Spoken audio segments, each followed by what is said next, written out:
What's going on, YouTube? Ferocity here. I hope you guys are doing well. It's been a few days since the reveal of Black Ops 7 to the Call of Duty community. And I don't think that this reveal has gone how Activision expected that it would. I'm assuming that when they were asked to put the reveal for Black Ops 7 in this Microsoft Xbox showcase, that the reception would be positive, that people would be excited for the new game. They'd be hyped for it. They'd go back to Black Ops 6. They'd forget about the problems that are in Black Ops 6 and focus on all the possibilities that Black Ops 7 would be able to bring the franchise. But it feels like the opposite has happened. Instead of it being a new opportunity, it's kind of more of the same. I think people are finally catching on that Call of Duty doesn't have much of an identity anymore. That they're not willing to take massive risks. They're not willing to innovate. They're just trying to blatantly cash grab their community. That's how Black Ops 7 comes across. Because no one asked for this. No one wanted this. Nobody was sitting there when Black Ops 6 released last year and said to themselves, wow, what we need is a direct sequel to this again next year. Because we just survived that between MW2 and MW3. Nobody wanted to see that repeated. But here we are. This is the game no one wants. And yeah, you can point me to the view numbers that are out there, but I think there's more hate watching going on than actual real intrigue. People are just burnt out on this franchise, man. They just are. They want to see something new. They want to see something creative. They want to see something innovative. But all we get is the same thing. The same characters. Now, of course, you're not going to be playing these characters, mind you, because the new campaign will have you playing a faceless, nameless soldier that probably has zero dialogue. Yeah, because that's what people wanted, right? That's what people asked for. Please give me no real consequence to this story. Let me just live as a bystander to the main star of the story. Really? Is that what we're doing? Okay, so from now on, I guess if this is such a good idea, whenever I play a single player game, I don't want to play as the one driving the story. I just want to be a bystander, watching that person go through the story and have the highs and lows of their character arc presented to me as if I'm part of the audience instead of playing as that character and experiencing them personally. Yeah, I'm sure that'll have a great impact on the story you're trying to tell. Really connect you to the player. Really connect you to the story. It'll have a great sense of what people want. These people that are making decisions over at Activision right now are incredibly out of touch with their community. And you can see that already from everything that has come out regarding Black Ops 7. Started with the campaign news, and then we get into the multiplayer news where they say it's going to be a bunch of brand new maps. I thought the goal of this game was supposed to bring it back to like the Black Ops 2 era a little bit, give us some of those Black Ops 2 maps, because I'll be honest, I don't trust that they are going to make a single good map for Black Ops 7. They have an entire body of work called Black Ops 6, where I think there's one good map, and that's it.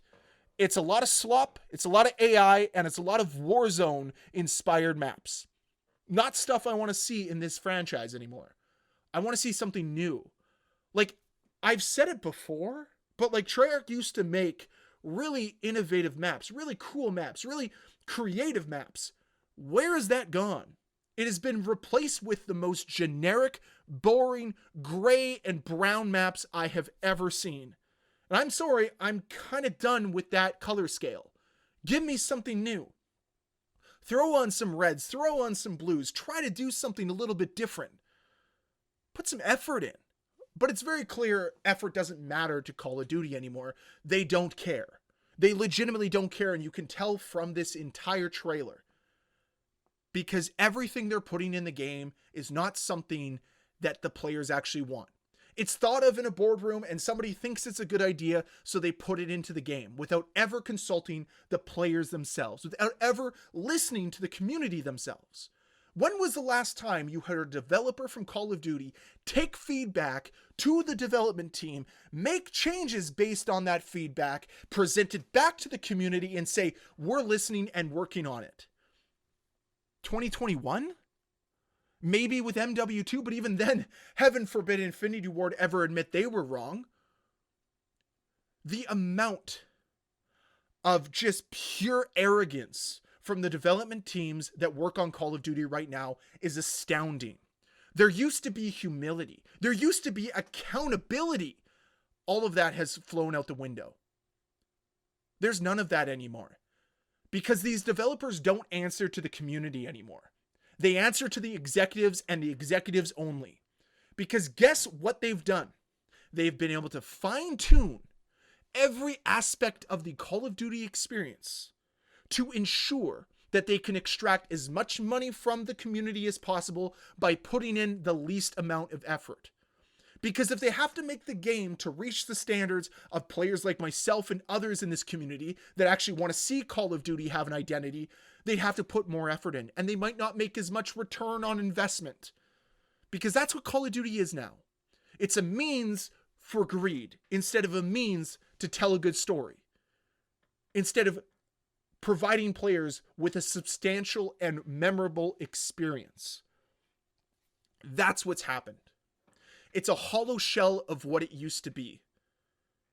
It's completely forgotten its roots and is diverted into a new path that no one's asked for, that no one wants outside of the executives at Activision. Because they know there's enough brain-dead morons within this community that will reward this nonsense, that will reward the new path they're going down. Because heaven forbid do anything for this community.